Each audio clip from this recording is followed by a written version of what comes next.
नमस्कार दोस्तों, टीम आयाम की यूट्यूब क्लासेस में आपका हार्दिक स्वागत है। जैसा कि आप लिखा हुआ देख रहे हैं, द्वितीय संविधान प्रतिभा खोज परीक्षा। तो इस वीडियो में हम संविधान प्रतिभा खोज परीक्षा की आंसर की को डिस्कस करेंगे। मैं चाहता तो आपको पीडीएफ बना करके सीधे डायरेक्ट आंसर देके भी कर सकता था, और वो किया भी हमने पीडीएफ प्रोवाइड की। लेकिन इस क्लास में हम थोड़े सवालों का डिस्कशन करेंगे, उनकी व्याख्या के साथ में उसके उत्तर ढूंढने का प्रयास करेंगे, जिससे कि आपके किसी भी सवाल से संबंधित कोई कन्फ्यूजन रहा हो तो वो दूर हो जाए। तो मेरा प्रयास रहेगा मैं एक एक सवाल को पढूं, आपको बताता चलूं कि किस सवाल में क्या क्या आंसर है। आपके पास पीडीएफ भी अवेलेबल होगी, हम पीडीएफ भी अवेलेबल करवाएंगे। एक बार आप डिस्क्रिप्शन जो सेक्शन है वहाँ देख लीजिएगा। लेकिन हम देखेंगे कि सवाल किस तरीके से सवाल का आंसर आया, कौन सा सवाल किस तरीके से हो सकता था। कुछ सवाल ट्रिकी भी आएंगे जो आसानी से हो सकते थे, कुछ सवाल टफ थे, उनकी व्याख्या हम करते चलेंगे ताकि आपके पास कोई कंफ्यूजन आपको रहे तो वो भी क्लियर होता चला जाए। तो बिना समय गंवाए हम शुरू करते हैं। संविधान प्रतिभा खोज परीक्षा में ये जो आंसर की है कॉलेज लेवल की है। कॉलेज लेवल मतलब जो स्टूडेंट वाले, जो आपकी स्कूल स्टूडेंट नहीं है, जो स्कूल स्टूडेंट से ऊपर है, मतलब कि जो 12th क्लास पास कर चुके हैं। कॉलेज मतलब यहाँ हमने ओपन रखा था सभी विद्यार्थियों के लिए जो स्कूल पास कर चुके हैं, ठीक है। तो इसे हम कॉलेज लेवल भी कह सकते हैं, ठीक है। तो कॉलेज लेवल का पेपर है, इस पेपर में हम सभी सवालों को देखते चलेंगे। जो आसान सवाल है उनका ज्यादा एक्सप्लेनेशन नहीं करेंगे, और जो कठिन है, जिनका लेवल अच्छा था, उनको थोड़ा डिस्कस करेंगे। तो पहला सवाल था, पहले सवाल में हमने एक पंचायती राज से सवाल था, जो प्रधान बनने का सवाल था, उस पर हमने देखा। हमने पहले सवाल में देखा, हाल ही में राजस्थान में पंचायती राज के चुनाव संपन्न हुए। अभी राजस्थान में पंचायती राज के चुनाव संपन्न हुए थे। नागौर जिले की मकराना पंचायत समिति प्रधान श्रीमती सुमिता भीचर निर्वाचित हुई। श्रीमती भीचर भारतीय जनता पार्टी से चुनाव जीतने के बावजूद प्रधान निर्दलीय निर्वाचित हुई, ठीक है। एक आम मतदाता को ये बात समझ नहीं आई और उसने अपने मित्रों से पूछा। उसके मित्रों ने उससे अलग अलग कथन कहे। बात समझ में आई, ठीक है। अब पहला कथन क्या था? राजस्थान में पंचायती राज के चुनाव किसी एक राजनीतिक दल की टिकट पर लड़ना अनिवार्य है, पहला कथन। दूसरा कथन है, पंचायती राज के चुनाव में दल बदल कानून लागू नहीं होने के कारण प्रत्याशियों पर जीत के बाद व्हिप जैसा पार्टी प्रतिबंध का कानूनी दबाव नहीं रहता। कथन 3 है, पंचायती राज में प्रधान पद के लिए सभी आवेदन निर्दलीय किए जाते हैं। 3 कथन उसको बताए उसके मित्रों ने, मतलब 3 कथन हमारे सामने आए हैं। हमने पूछा निम्नलिखित में से कौन सा कथन गलत है। हम अगर ऊपर वाले सिचुएशन को भूल भी जाएं, क्योंकि ये लोकल सवाल थे, लोकल सवाल से भी हमको संविधान की चीजों को खोजना पड़ता है। तो 3 कथन हम बोले। पहला कथन है, राजस्थान में पंचायती राज के चुनाव किसी राजनीतिक दल के टिकट पर लड़ना अनिवार्य है। ये तो कथन गलत हुआ ना, ऐसा नहीं हो सकता। हमने कई निर्दलीय उम्मीदवारों को भी देखा हमारे आसपास, इसका मतलब पहला कथन गलत है। दूसरा कथन हो सकता है आपको समझ नहीं आए, लेकिन दूसरा कथन सही है। दूसरा कथन कहता है कि पंचायती राज में दल बदल कानून नहीं है। भाई पंचायती राज में दल बदल कानून नहीं है, इसीलिए तो वो हम प्रश्न 1 पर बात कर रहे हैं, ठीक है। पंचायती राज में दल बदल कानून नहीं है, इसीलिए तो प्रधान जो होते हैं वो कभी कभार ऐसा होता है कि अपनी पार्टी में भीतर बगावत करके भी चुनाव जीत जाते हैं, जैसा इस प्रश्न में हुआ। लोकल पंचायत चुनाव और नगर पालिका चुनाव में, पंचायती राज में और नगर पालिका के चुनाव में दल बदल कानून जो 10वीं अनुसूची में है वो यहाँ लागू नहीं होता। इसलिए यहाँ पर पार्टी से जीते हुए मेंबर अपनी पार्टी से टूट करके, अपनी पार्टी से बागी होकर या तो सामने वाली पार्टी को वोट दे देते हैं या फिर खुद खड़े हो जाते हैं। तो यहाँ पर पार्टी प्रतिबंध लागू नहीं होता। इसका आंसर होगा सी। पहले सवाल का आंसर होगा सी, जिसमें लिखा हुआ है कथन 1 व 3। पहला कथन गलत है।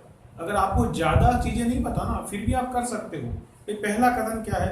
राजस्थान में पंचायती राज के चुनाव किसी पार्टी के, किसी राजनीतिक दल के टिकट पर लड़ना अनिवार्य है। अगर ऐसा होता तो हम वो दीवारों पर पोस्टर थोड़े देखते, निर्दलीय प्रत्याशी, लोकप्रिय सेवाभावी।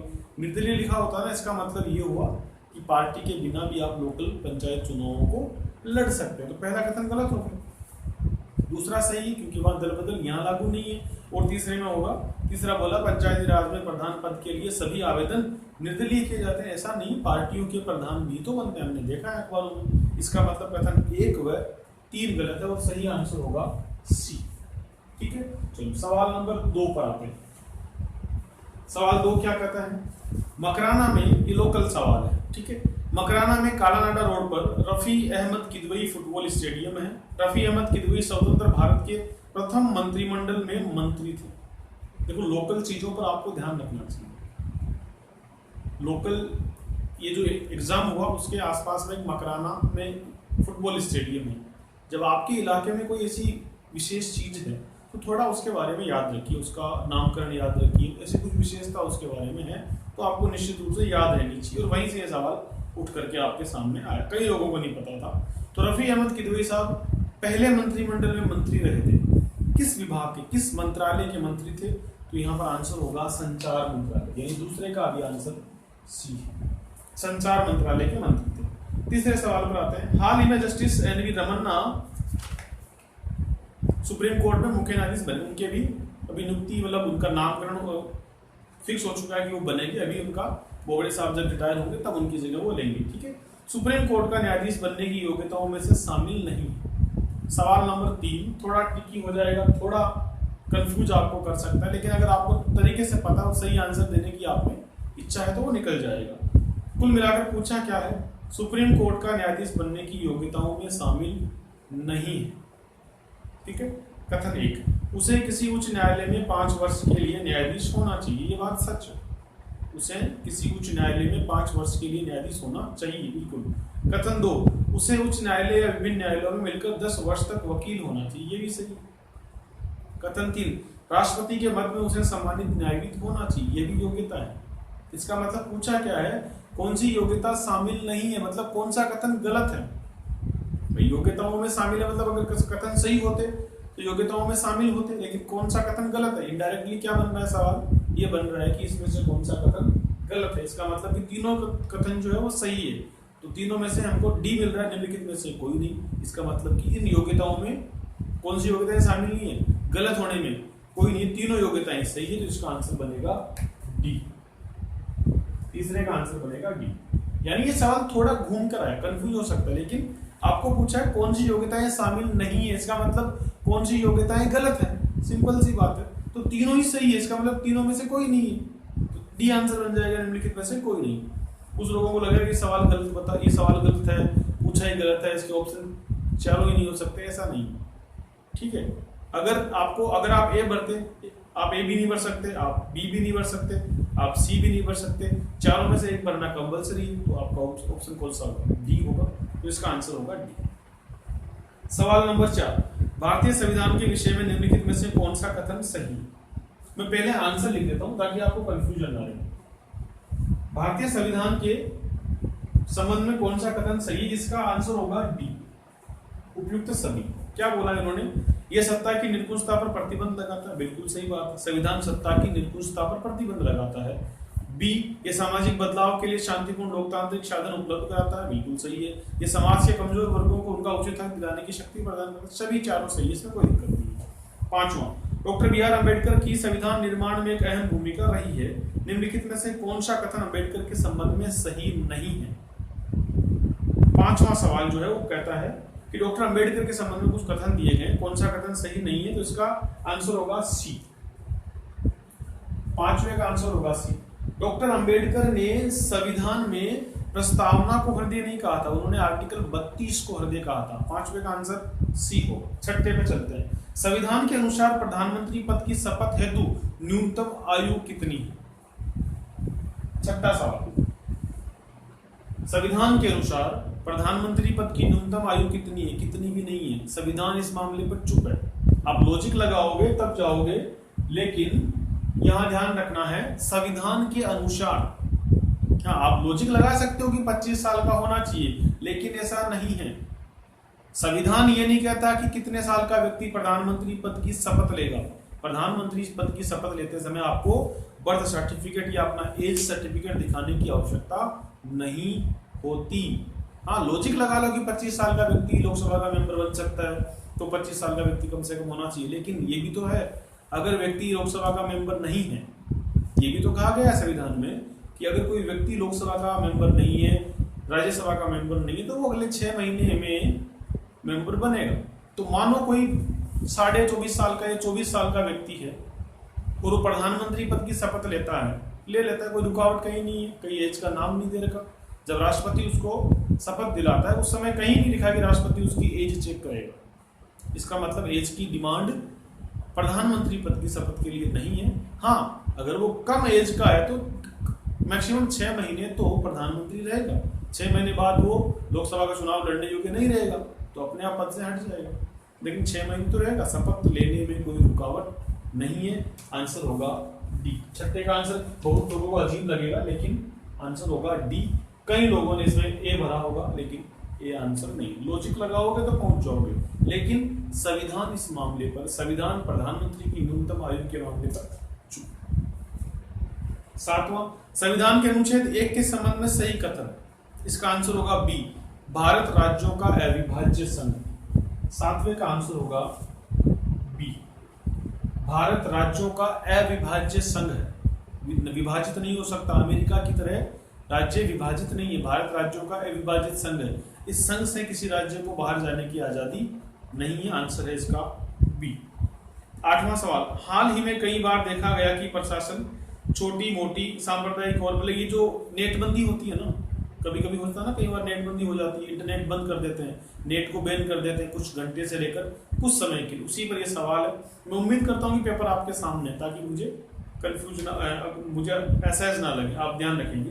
तो इस 8वें सवाल में नेटबंदी पर पूछा गया, इससे कौन कौन से मूल अधिकार बाधित हो सकते हैं। तो पहली बात तो आपका विचार और अभिव्यक्ति का मूल अधिकार बाधित हो रहा है। इंटरनेट क्या है, अपने विचारों को व्यक्त करने का तरीका है। फेसबुक, व्हाट्सएप, यूट्यूब, ये सब आपके विचारों को व्यक्त करने का जरिया है। तो पहला अधिकार तो आपका कौन सा बाधित हो रहा है, वाक एवं अभिव्यक्ति की स्वतंत्रता का अधिकार। अगला अधिकार है व्यापार एवं वृत्ति का अधिकार, ये भी तो बाधित हो रहा है। भाई जो ओला उबर के ड्राइवर है, अगर नेट बंद कर दोगे तो उनका बिजनेस ठप हो जाएगा। जो ऑनलाइन मार्केटिंग है उसका बिजनेस ठप हो जाएगा। तो आपका व्यापार करने के अधिकार पर भी तो हनन हो रहा है। इसका मतलब दोनों जो है वो हो रहे हैं। सी में बोला है किसी भी क्षेत्र में निवास करने का अधिकार। इंटरनेट के बिना आप निवास तो कर सकते हैं, ये अधिकार आपका बाधित नहीं हो रहा। डी आंसर इसका होगा, ए व बी दोनों अधिकार। तो 8वें का आंसर होगा डी। 8वें का आंसर होगा डी। इस तरीके से हम आगे बढ़ते हैं, अगले सवाल की ओर चलते हैं। 8वां के आंसर हमने देखे। 9वें सवाल पर चलते हैं। 9वां सवाल है, छोटे बच्चों को अनिवार्य प्रारंभिक शिक्षा से जोड़ने के कार्यक्रम के उद्घाटन अवसर पर जगदीश मोदी ने अपने भाषण में देश के सभी बच्चों के लिए मुफ्त प्रारंभिक शिक्षा प्राप्त करने को मूल अधिकार बताते हुए कहा कि यह सरकार और अभिभावक दोनों का कर्तव्य है कि वे बालकों को प्रारंभिक शिक्षा प्रदान करावें। भारतीय संविधान में कौन कौन से अनुच्छेद सीधे तौर पर बच्चों की शिक्षा से जुड़े हैं।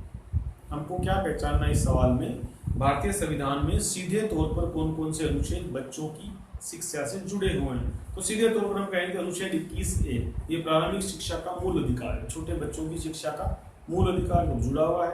अनुच्छेद 45 DPSP है, नीति निर्देशक तत्व है, ये भी छोटे बच्चों की शिक्षा का मामले में है। अनुच्छेद 51A C में है, ये भी छोटे बच्चों की शिक्षा के लिए है। माता पिता का कर्तव्य है कि अपने छोटे बच्चों को उनकी प्रारंभिक शिक्षा को प्राप्त करवाएं। तो तीनों ही अनुच्छेद जो है वो छोटे बच्चों की शिक्षा से जुड़े हुए हैं। 9 नंबर में भी आंसर क्या होगा, डी होगा। क्लियर। 10वें सवाल पर चलते हैं। 10वां सवाल भी आपके नजदीक हुई किसी घटना को लेकर के किया गया है। हाल ही में नागौर जिले की खरेश ग्राम पंचायत की सरपंच फुलमा कंवर मेघवाल ने गांव में पंचायत स्तर पर शराबबंदी हेतु सराहनीय प्रयास किया, जिसकी जिला स्तर पर काफी चर्चा और प्रशंसा भी हुई। क्या आपको पता है कि संविधान में एक अनुच्छेद मादक पदार्थों और नशीले ड्रग्स के सेवन पर प्रतिबंध की भी बात करता है। बताइए ऐसा कौन सा अनुच्छेद है संविधान में जो मादक पदार्थों पर, ड्रग्स नशीले पदार्थ जो है, शराब आदि हम कह सकते हैं, हीरोइन, गांजा, अफीम, इन पर प्रतिबंध लगाने की राज्य से उम्मीद करता है। वो है अनुच्छेद 47। आंसर होगा इसका बी। अनुच्छेद 47 कहता है कि ऐसे नशीली चीजों पर जो दवाई के अलावा अगर उनका यूज हो रहा है तो उन पर राज्य उन पर रोक लगाएं। रोक लगाएं ना लगाएं राज्य की मर्जी है, DPSP का नेचर ही ऐसा है, लेकिन संविधान में एक अनुच्छेद पर बात करता है। वो आंसर होगा इसका 10वें का आंसर होगा बी। 10वें में आंसर होगा हमारा बी। आगे बढ़ते हैं। सवाल नंबर 11, समय समय पर कई नेताओं और छात्र संगठनों द्वारा राजस्थान की सरकारी सेवा की भर्ती हुई। तो अच्छा इंटरेस्टिंग सवाल है, समझना। 11वां सवाल कहता है, समय समय पर कई नेताओं और छात्र संगठनों द्वारा राजस्थान की सरकारी सेवा की भर्ती हेतु प्रदेश से बाहर के अभ्यर्थियों पर पूर्ण प्रतिबंध लगाने जैसी मांगे की जाती रही है। हाल ही में मध्य प्रदेश के मुख्यमंत्री द्वारा की गई इस घोषणा की राज्य के मूल निवासी ही राज्य की भर्ती परीक्षाओं में शामिल होंगे के बाद राजस्थान में भी ऐसी मांग कुछ मौकों पर उठने लगी। क्या ऐसा संभव है या नहीं? कारण सही सही विकल्प बताएं। आपने कभी सुना होगा कि भाई राजस्थान के किसी एग्जाम में सारे बच्चे राजस्थान के बैठे, ऐसी मांगे कभी कुछ छोटे मोटे हमारे कम पढ़े लिखे नेता ऐसी मांगे कर देते हैं। क्या ऐसा उचित है? क्या ऐसा संभव है कि राजस्थान के, जैसे मान लो आरएस का एग्जाम, राजस्थान प्रशासनिक सेवा का जो एग्जाम होता है, या पटवारी का एग्जाम है, एसआई का एग्जाम है, रीट का एग्जाम है, तो राजस्थान के अंदर होने वाले एग्जाम में क्या ऐसा नियम, ऐसा कानून बना सकती है राजस्थान सरकार कि सभी विद्यार्थी जो है वो राजस्थान के होने जरूरी है, बाहर का व्यक्ति फॉर्म ही नहीं भर सकता? क्या ऐसा कानून बना सकती है? आप कहोगे सरकार बना सकती है, सरकार का मामला है, लेकिन ऐसा नहीं हो सकता। कैसे नहीं हो सकता वो हमें देखना। अनुच्छेद इसका ऑप्शन बी पढ़िए, मैं सभी ऑप्शन नहीं पढ़ूंगा, फालतू है, बी पढ़ रहा हूँ। नहीं बना सकती, ऐसा कोई कानून सरकार नहीं बना सकती। क्यों नहीं बना सकती? आगे रीजनिंग सुन लो। अनुच्छेद 15 व 16 मूल अधिकारों के रूप में किसी भी नागरिक के साथ उसके धर्म, वंश, जाति, लिंग, निवास स्थान के आधार पर राज्य द्वारा भेदभाव पर प्रतिबंध लगाते हैं।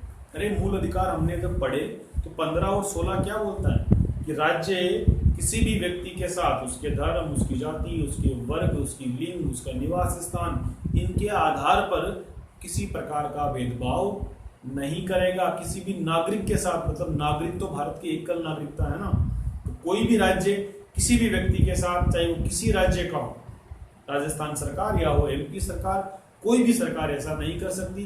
कोई सरकार ऐसा प्रयास करेगी तो निश्चित रूप से सुप्रीम कोर्ट उसको कुछ दिनों बाद, जब उसका रिव्यू जाएगा सुप्रीम कोर्ट में, कोई अगर याचिका लगाएगा उसके संबंध में, तो सुप्रीम कोर्ट निश्चित रूप से उसको असंवैधानिक करार देगा, उसे वापस खत्म करना होगा। तो ऐसा कोई कानून बना ही नहीं सकती कि हमारे राज्य में हमारे राज्य के विद्यार्थियों के अलावा कोई दूसरा फॉरेन नहीं कर सकता। ऐसा नहीं हो सकता। रिजर्वेशन हो सकता है, राज्य के व्यक्तियों को कुछ प्रतिशत हिस्सा हो सकता है, लेकिन पूरी तरीके से आप ये नहीं कह सकते कि यूपी वाले फॉर्म नहीं करेंगे, एमपी वाले फॉर्म नहीं करेंगे, ये ऐसा नहीं कह सकते। तो आंसर होगा इसका बी, नहीं। अनुच्छेद 15 व 16 मूल अधिकारों के रूप में ऐसा करने पर प्रतिबंध लगाता है। तो आंसर 11वें का आंसर होगा हमारा बी। 11वें का आंसर होगा बी। 12वां है, राजस्थान में भर्ती परीक्षाएं घोर अनियमितताओं का शिकार है।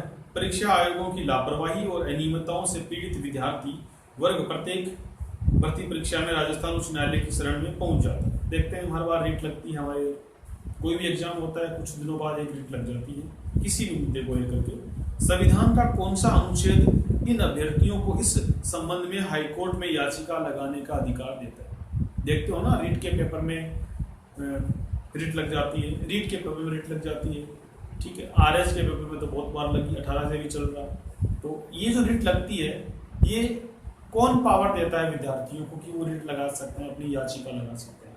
अनुच्छेद 226, इसका आंसर होगा ए। सीधा है, मुझे व्याख्या करने की जरूरत नहीं।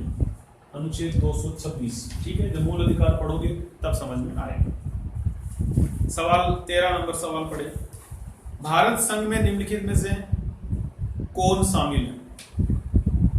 आगे ब्रैकेट में लिख रखा है यूनियन ऑफ इंडिया। भारत संघ का मतलब होता है भारत के राज्य, भारत के राज्य। ऑप्शन है जम्मू कश्मीर, ये यूनियन टेरिटरी है, राज्य नहीं है। लद्दाख, ये भी यूनियन टेरिटरी है, राज्य नहीं है। उत्तराखंड, ये राज्य है। उपयुक्त सभी नहीं करना है, क्योंकि भारत संघ का मतलब होता है केवल राज्य, केंद्र शासित प्रदेश इसमें शामिल नहीं होते। केंद्र शासित प्रदेश भारतीय क्षेत्र लिखा हो तब शामिल करना। अगर ये लिखा हुआ है कि भारत संघ में कौन शामिल है, तो आपके प्योर जो पूर्ण रूप से राज्य बने हुए हैं उन्हीं को शामिल करना। तो इसका आंसर में पूरी तरीके से राज्य कौन है? एक ही है, सी, यानी कि यही उत्तराखंड हमारा उत्तर होगा। तो 13वें का आंसर होगा सी। आगे बढ़ते हैं, निम्नलिखित उद्देश्यों में से कौन सा एक भारत के संविधान की उद्देश्य का मतलब प्रस्तावना में सन्निविष्ट यानी कि उल्लेखित नहीं। निम्नलिखित उद्देश्यों में से कौन सा एक भारत की संविधान की उद्देश्य का मतलब प्रस्तावना में नहीं लिखा हुआ है। विचार की स्वतंत्रता, आर्थिक स्वतंत्रता, अभिव्यक्ति की स्वतंत्रता, विश्वास की स्वतंत्रता। आर्थिक स्वतंत्रता पर नहीं, आर्थिक न्याय के बारे में बात करती है। प्रस्तावना को जो पढ़ोगे, इस पेपर का आखिरी सवाल प्रस्तावना लिखी हुई है पूरी। इंटेलिजेंट विद्यार्थी ये कर सकता है, हो सकता है कई लोगों ने किया भी हो, ठीक है। तो आर्थिक स्वतंत्रता की बात नहीं करता, आर्थिक न्याय की बात करता है, उल्लेखित नहीं है, मतलब कि इसमें आंसर होगा बी। 14 का आंसर होगा बी। 14वें का आंसर है बी। आर्थिक स्वतंत्रता नहीं है, आर्थिक न्याय की बात करता है, आर्थिक स्वतंत्रता नहीं लिखा हुआ। अगले पे चलते हैं, बहुत आसान है। निम्नलिखित में से किन निकायों के बारे में संविधान में उल्लेख नहीं है? निम्नलिखित में से किन निकायों के बारे में संविधान में उल्लेख नहीं है? इसका मतलब यह है कि कौन सा निकाय, कौन सा आयोग, कौन सी संस्था संवैधानिक प्रकृति की नहीं है, ठीक है। राष्ट्रीय मानवाधिकार आयोग, इसका उल्लेख नहीं है, ये तो अधिनियम के द्वारा 1993 में बनाया गया, ये भी नहीं हो सकता। राष्ट्रीय विकास परिषद, इसका भी संविधान में उल्लेख नहीं है, ये तो न संवैधानिक है न सांविधिक, अलग है। वस्तु एवं सेवा कर परिषद, हाँ ये जीएसटी में आया था, ये जीएसटी के अंदर बनाई गई संवैधानिक, इसमें संविधान का उल्लेख है, संवैधानिक परिषद है वस्तु एवं सेवा कर परिषद। मतलब कि 1 और 2 जो है उनका संविधान में उल्लेख नहीं है, तो इसका आंसर होगा बी। 1 और 2 राष्ट्रीय मानवाधिकार आयोग और राष्ट्रीय विकास परिषद, इनका संविधान में उल्लेख नहीं है, आंसर होगा 15वें का बी। सवाल नंबर 15 का आंसर होगा बी। 16 है, बंगाल में चुनाव चल रहे हैं, ये बात लिखी हुई है, लास्ट में पूछा है कि चुनाव आयोग कौन कौन से चुनाव करवाता है, इसका आंसर होगा डी। 16वें का आंसर होगा, यहाँ लिख रहा हूं, 16वें का आंसर होगा डी, सभी चुनाव कराता, जो लिखे हैं। देखो चुनाव आयोग किसके चुनाव कराना है? 4 प्रकार के चुनाव कराता है, राष्ट्रपति का, उपराष्ट्रपति का, लोकसभा का, राज्यसभा, मतलब राष्ट्रपति का, उपराष्ट्रपति का, संसद का और विधानमंडल का, ठीक है। 4 प्रकार के चुनाव। अब इसमें मैंने कितने लिख दिए? 6 लिख दिए, गड़बड़ मत समझना। संसद में बोला, संसद में दोनों सदन आते हैं, लोकसभा और राज्यसभा। लोकसभा भी क्या है? संसद का ही चुनाव है। राज्यसभा भी क्या है? संसद का चुनाव है। फिर राज्य विधानमंडल का, तो राज्य विधानमंडल में 2 आते हैं, विधानसभा और विधान परिषद। हो सकता है राजस्थान में आपके विधान परिषद ना हो तो कोई बात नहीं, लेकिन जहां है वहां तो चुनाव आयोग की चुनाव कराता है। तो सभी आंसर इसमें सही होंगे, ऑप्शन डी आपको करेक्ट करना है।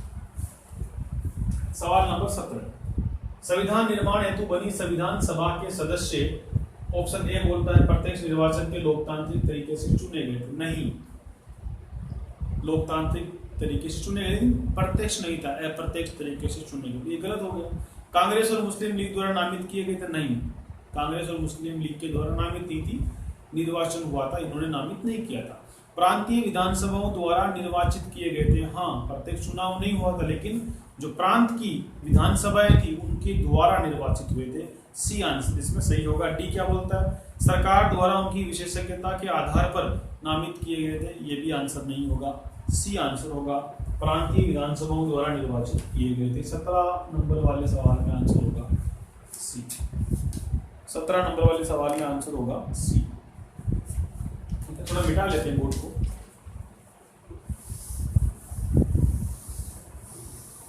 चलते 18वां सवाल, भारतीय संविधान के किस अनुच्छेद के तहत लोकसभा में अनुसूचित जातियों और जनजातियों के लिए आरक्षण दिया? आप जो सीटें रिजर्व देखते हैं लोकसभा चुनाव में SC ST के लिए, तो आपको बताना है कि किस अनुच्छेद के तहत उनको ये सीटें रिजर्व रखने का, उनके लिए सीटें रिजर्व होने का प्रावधान किया गया। तो अनुच्छेद 330 याद रखिएगा, सीधा सा है। 18वें सवाल में आंसर होगा बी, अनुच्छेद 330, सीधा सा है, कोई व्याख्या की आवश्यकता हमको नहीं। सवाल नंबर 19 है, एक लड़का है मनोहर, उसकी शादी में गांव के तथाकथित उच्च जाति के कुछ असामाजिक तत्वों ने जातीय उच्चता के दम में दूल्हे को बिंदोरी के समय घोड़ी से उतार दिया। ठीक है, उसके साथ एक तरह से उसकी शादी में रुकावट पैदा हुई, जातिगत भेदभाव हुआ, उसे उत्पीड़ित और प्रताड़ित किया गया। ठीक है, सीधा सा पूछा है लास्ट में, जातिगत भेदभाव के विरुद्ध और अस्पृश्यता के अंत के लिए संविधान के किस अनुच्छेद के तहत मूल अधिकार दिया गया? तो कुल मिलाकर अस्पृश्यता वाला मूल अधिकार हमको बताना था, तो अनुच्छेद 17 इसका आंसर होगा, यानी कि सी 19वें का आंसर है।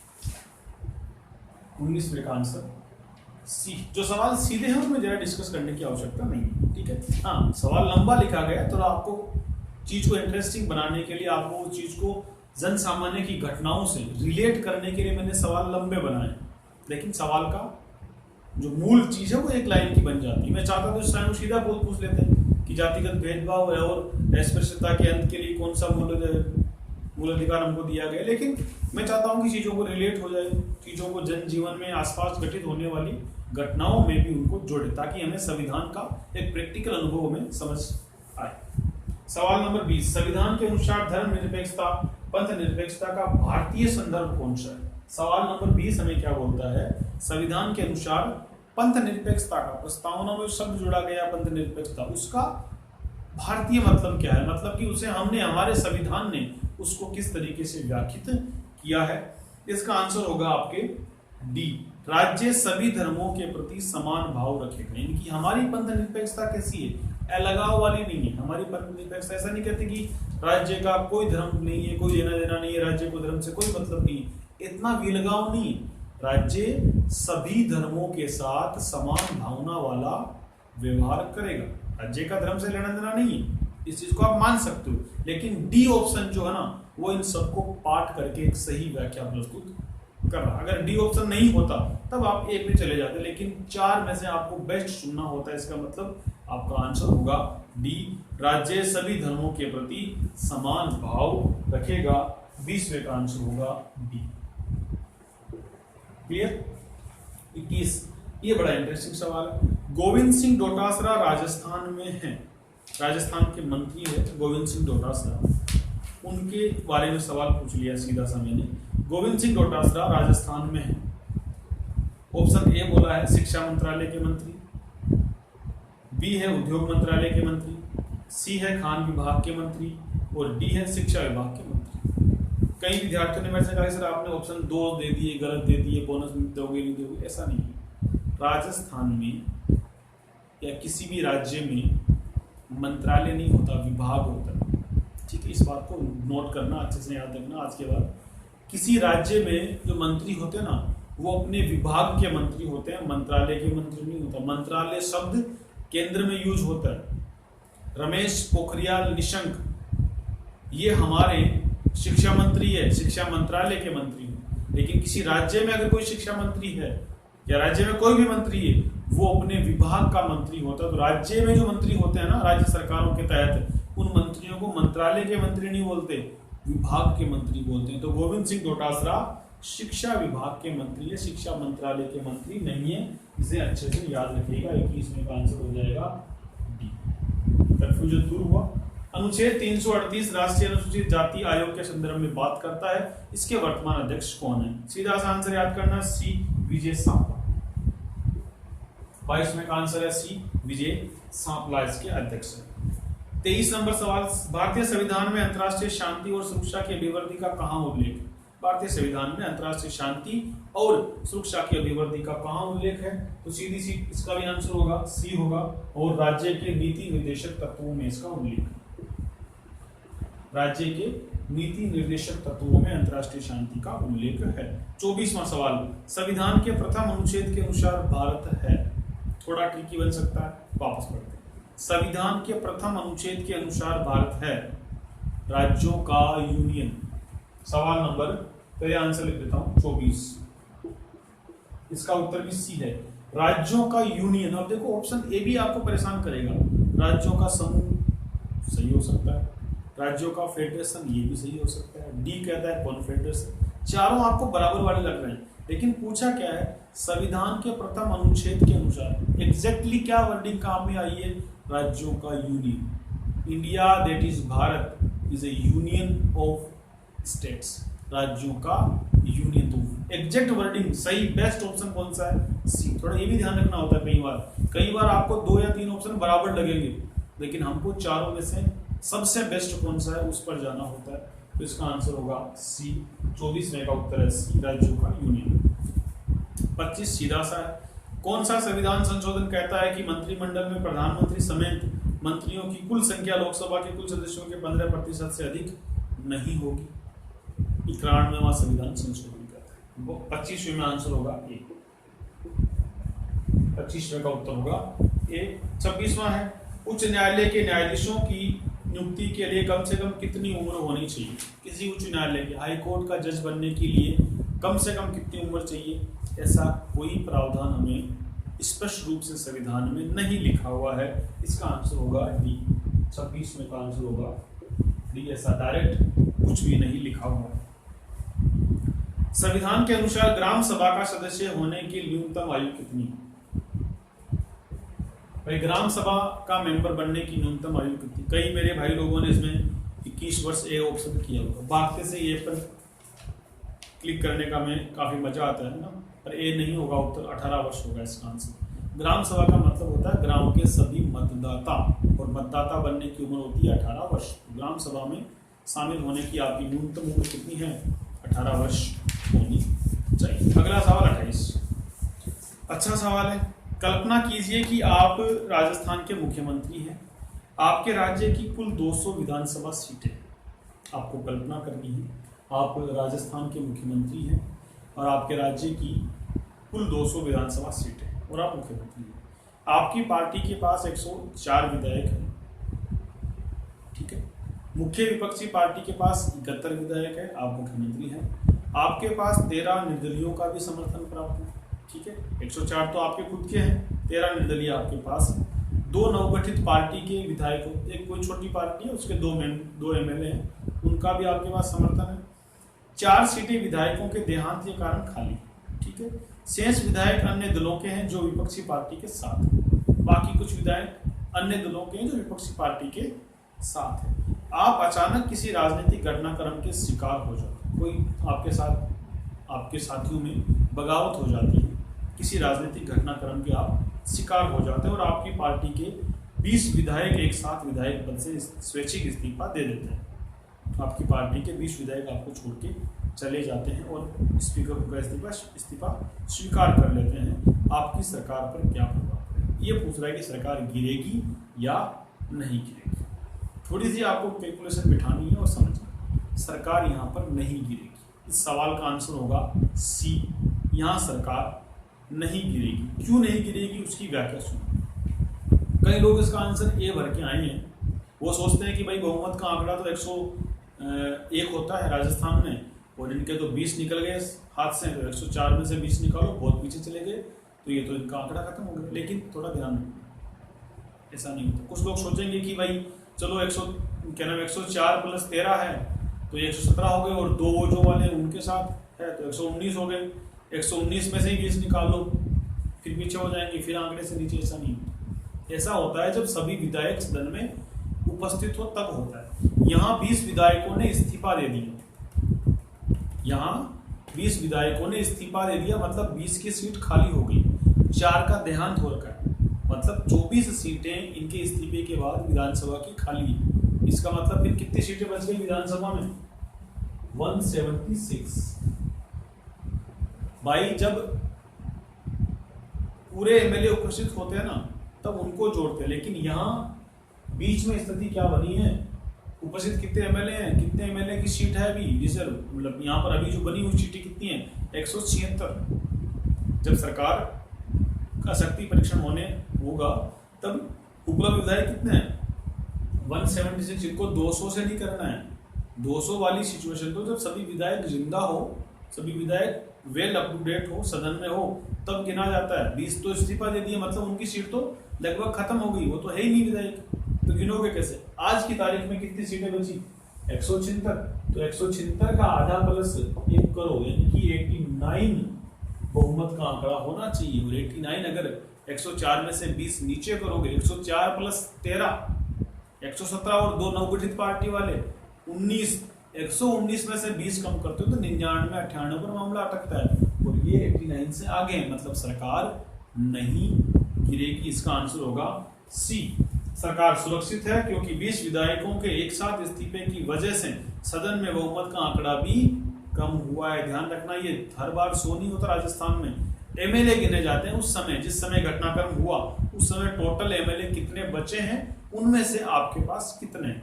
अगर आपके पास आधे से ज्यादा है तो आपकी सरकार बच गई, आधे से कम है तो आपकी सरकार गई। सिंपल सा लॉजिक लगाना है, कुल संख्या पर नहीं जाना है। कुल संख्या तो चुनाव के अगले दिन कंसिडर होती है, ठीक है। तो आंसर होगा इसका सी, 28 का आंसर होगा सी। 29, निम्नलिखित में से कौन भारत के संविधान का अभिरक्षक है। निम्नलिखित में से कौन भारत के संविधान का अभिरक्षक है, तो इसका आंसर होगा डी, सुप्रीम कोर्ट।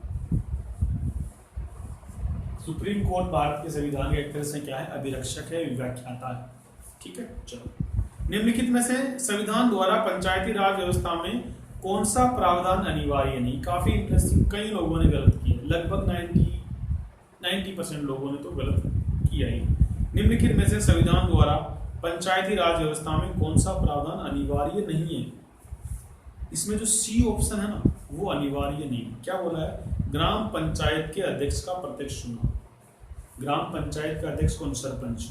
हाँ, हमारे राजस्थान में सरपंच के चुनाव प्रत्यक्ष ही होते हैं, लेकिन ये अनिवार्य नहीं है। सरकार, राजस्थान सरकार अगर चाहे ना तो सरपंच का चुनाव वार्ड पंचों को मिलाकर करवा सकते हैं, अनिवार्य प्रावधान नहीं है। आप थोड़ा दिमाग लगा सकते हो कि भाई पंचायती राज के जो बाकी के दोनों स्तर हैं, पंचायती राज में 3 स्तर होते हैं, एक तो ग्राम पंचायत, दूसरा पंचायत समिति और तीसरा होता है जिला परिषद। तो बाकी दोनों स्तरों पर मुखिया होता है, उसका चुनाव अप्रत्यक्ष होता है। प्रधान का चुनाव अप्रत्यक्ष करता है सभी मेंबर मिलकर के। जिला परिषद का जो अध्यक्ष होता है, हमारा जिला प्रमुख होता है, उसका चुनाव भी जिला परिषद के मेंबर होते हैं, वो चुनते हैं। बचा सरपंच, सबसे छोटी इकाई वाला, तो ये उनसे अलग नहीं है। इसका मतलब कि प्रोसेस तो सेम होनी चाहिए, लेकिन राज्य सरकारों पर छोड़ दिया कि वो अपने इस ग्राम पंचायत के अध्यक्ष का चुनाव या तो प्रत्यक्ष करवा लें या अप्रत्यक्ष करवा लें। अनिवार्य नहीं, अनिवार्य होने का मतलब है पूरे देश में सभी लोग उसी चीज को फॉलो करें। अनिवार्य मतलब संविधान ने कहा है कि ऐसा ही करना है, ठीक है। तो ये ऑप्शन ए क्या है, तीनों स्तरों पर सभी सीटों के लिए प्रत्यक्ष चुनाव। तीनों स्तरों की सभी सीटें कौन कौन सी, छोटे स्तर पर वार्ड पंच वाली सीटें, बीच वाले स्तर पर पंचायत समिति वाली सीटें, और 3 नंबर वाले स्तर पर जिला प्रमुख वाले स्तर पर, जिला स्तर पर जिला परिषद के मेंबर, उनकी सीटें। तीनों स्तर की सीटों का प्रत्यक्ष चुनाव होगा, ये तो अनिवार्य है। सभी स्तरों पर SC ST के लिए आरक्षण, ये तो हमें पता ही, देखते रहे, तो ये अनिवार्य है। सी, ग्राम पंचायत के अध्यक्ष का प्रत्यक्ष चुनाव, ये अनिवार्य नहीं है। ये हर राज्य को छूट दे दी कि वो अपने राज्य में चाहे तो सरपंच का चुनाव सीधा करवा लें, डायरेक्ट करवा लें, या फिर वार्ड पंचों के वोटों से जितवा के बना लें, जैसा बाकी स्तर की निकायों में होता है। जैसे नगर पालिकाओं में, नगर परिषद में, नगर निगम में ऐसा ही होता है, पार्षद मिलकर के अपने मुखिया का चुनाव करते हैं। तो राजस्थान में हालांकि प्रत्यक्ष चुनाव होता है, लेकिन अनिवार्य नहीं है। कल को अशोक गहलोत सरकार चाहे या अगली कोई सरकार आए, वो चाहे तो ग्राम पंचायतों के सरपंच का चुनाव वार्ड पंचों से भी करवा सकते हैं, अनिवार्य नहीं है। डी है, सभी स्तरों पर कम से कम 1/3 पद महिलाओं के लिए आरक्षित। कम से कम 1/3, ज्यादा करो तुम्हारी मर्जी, पर अनिवार्य कम से कम 1/3 है, तो ये भी सही है। आंसर होगा सी। 30वां सवाल काफी अच्छा था, आंसर है इसका सी। 31, राजस्थान विधानसभा की 4 सीटें रिक्त हैं। 3 सीटों पर इन दिनों उपचुनाव हो रहे हैं। चारों में से एक सीट पर अभी उपचुनाव नहीं करवाया जा रहा। अखबार पढ़ोगे तो ये सवाल आंसर आ सकता है। वल्लभ नगर में भी चुनाव नहीं हो। 31 में आंसर होगा बी। सहाड़ा में हो रहे हैं, सुजानगढ़ में हो रहे हैं, राजसमंद में हो रहे हैं, वल्लभ नगर में अभी चुनाव नहीं हो रहे। चुनाव होने वहां भी होंगे, लेकिन इनके साथ अभी चुनाव नहीं हो। 32वां सवाल है, एक व्यक्ति के मंत्री बनने के 6 माह बाद किसी भी सदन का मेंबर होना जरूरी होता है। कोई भी व्यक्ति अगर मंत्री बनता है और वो किसी सदन का मेंबर नहीं है, तो सिंपल सी बात है, उसको 6 महीने के भीतर किसी भी सदन का मेंबर बनना जरूरी होता है। लेकिन उसको सदन का सदस्य किस तरीके से बनाया जाना चाहिए, किस तरीके से बनेगा, वो या तो चुनाव लड़ ले या उसका मनोनयन हो जाए। चुनाव लड़के के भी हो सकता है और मनोनीत से भी हो सकता है। थोड़ा मेरे से सवाल में टाइपिंग मिस्टेक हो गया, मैंने नामांकन लिख दिया जबकि मुझे मनोनयन लिखना था, ठीक है, तो मेरे से गलती हुई है।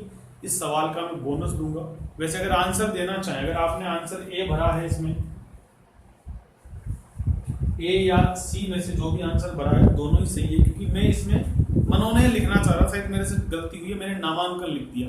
नामांकन कोई इसमें होता नहीं है, नामांकन तो सभी लोग करते हैं, तो इसका बोनस आपको मिलेगा, ठीक है। लेकिन अगर आंसर पे जाना चाहो तो ए या सी जिसने भरा है, सी बेस्ट है, क्योंकि मैं नामांकन की जगह मनोनयन लिखने वाला था, कि मेरे से टाइपिंग मिस्टेक हुआ, माफी चाहता हूँ, ठीक है। 33वां सवाल है, हाल ही में बोरावड़ ग्राम पंचायत में गोचर भूमि के संबंध में विवाद उत्पन्न हुआ। अभी हमें अखबारों में देखा हमने, गोचर ग्राम पंचायत के अंतर्गत आने वाले विषयों में से एक है, ठीक है। कुल मिलाकर पूछा है कि ग्राम पंचायत के पास कुल कितने विषय होते हैं। सीधा सवाल है, रट्टा मारने का सवाल है, 29। ग्राम पंचायत के पास कुल 29 विषय होते हैं, उसका आंसर होगा सी, ठीक है। निम्नलिखित कथनों में से कौन सा एक सही है। मूल अधिकारों के संबंध में कुछ कथन दिए गए हैं, तो इसका सीधा सा आंसर है सी, मूल अधिकार राज्य के विरुद्ध नागरिकों के दावे। मूल अधिकार क्या है? राज्य के विरुद्ध नागरिकों के दावे, राज्य के विरुद्ध नागरिकों के दावे, इसका आंसर होगा सी। 34 का आंसर होगा सी। 35 में सुप्रीम कोर्ट में जज बनने के लिए कौन सी अर्हता गलत है, मतलब कौन सी योग्यता सही नहीं, ठीक है।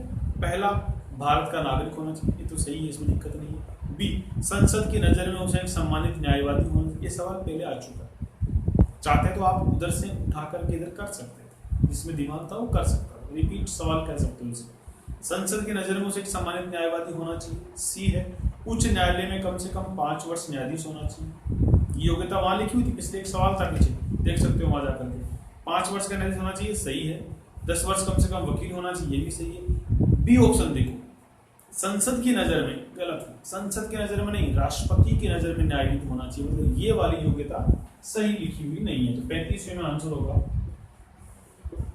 बी। 36, doctor B R. अम्बेडकर की अध्यक्षता में गठित संविधान सभा की प्रारूप समिति के संबंध में निम्नलिखित कथन में से कौन सा कथन असत्य है। असत्य पूछा है, आंसर होगा सी, प्रारूप समिति में कुल 10 सदस्य रहे थे, ये गलत बात है।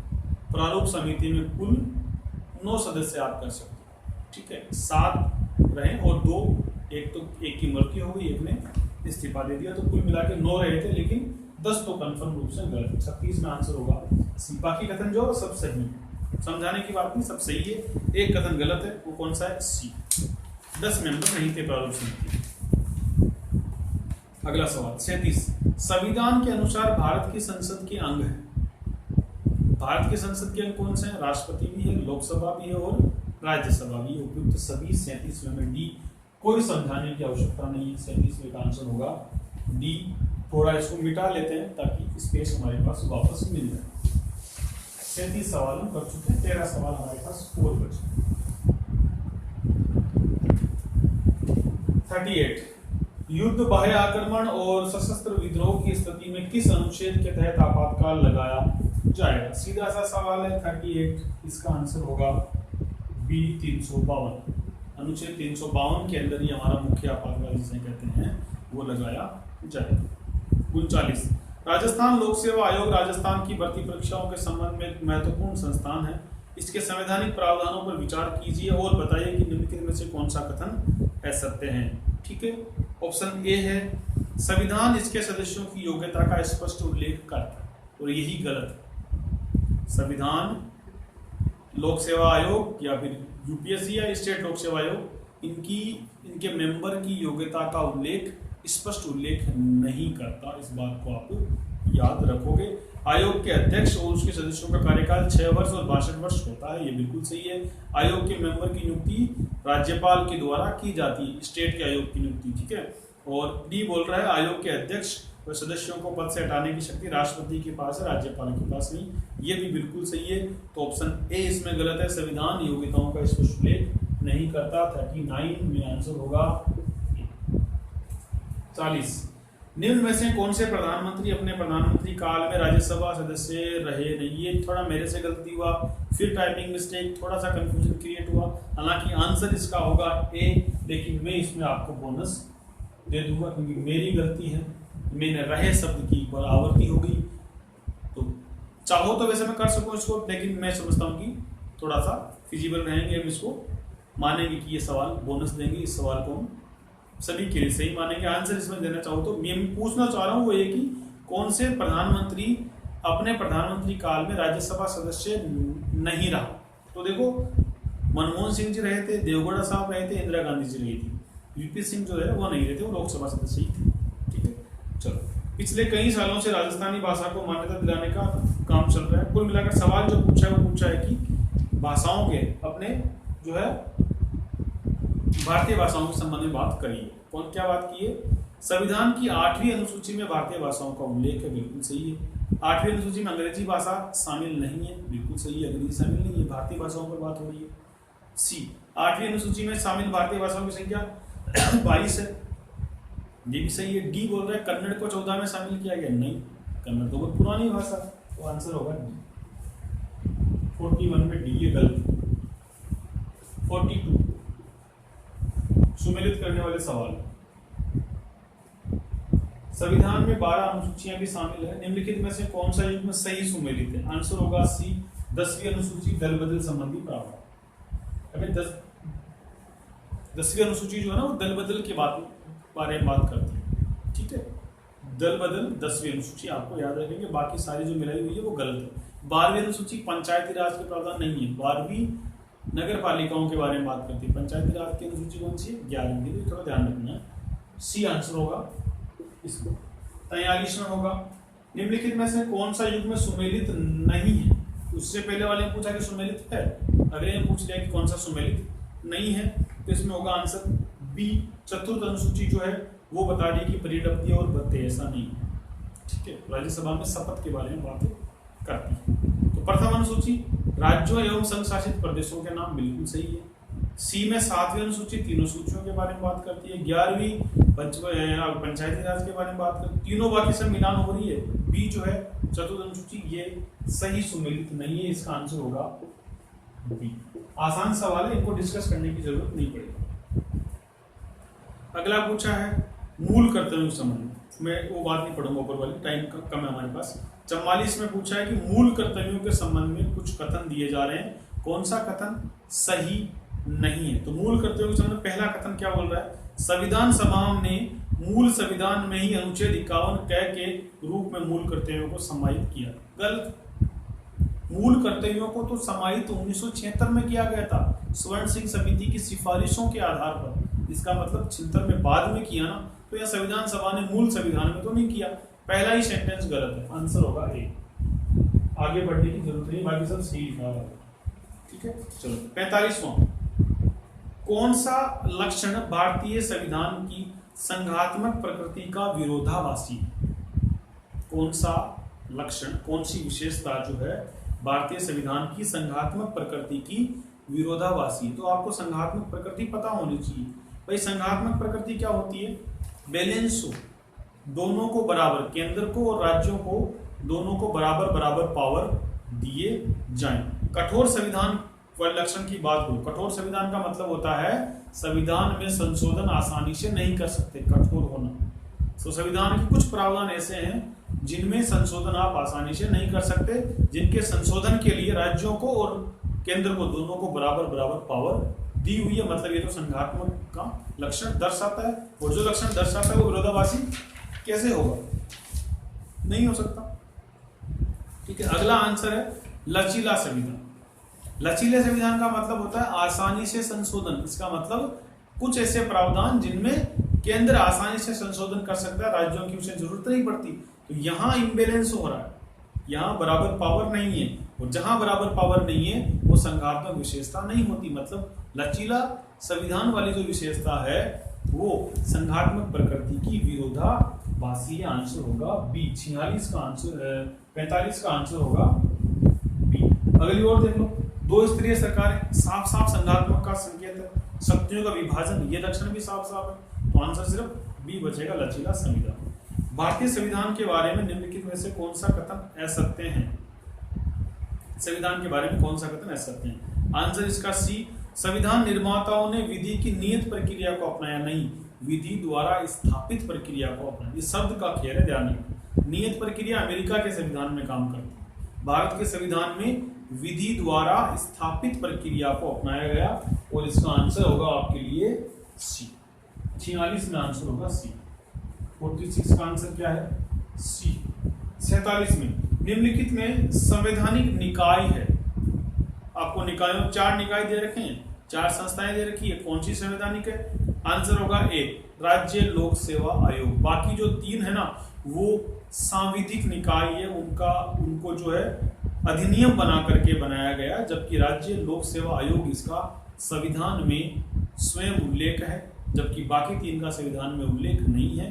तो जिसका संविधान में उल्लेख नहीं होता है वो गैर संवैधानिक निकाय होता है, संवैधानिक निकाय नहीं होता। तो राज्य लोक सेवा आयोग संवैधानिक निकाय है, राज्य मानवाधिकार आयोग, राज्य सूचना आयोग और नीति आयोग ये संवैधानिक नहीं है, क्योंकि इनका संविधान में उल्लेख किसी आर्टिकल के तहत नहीं है। आंसर होगा ए, 47 का आंसर ए।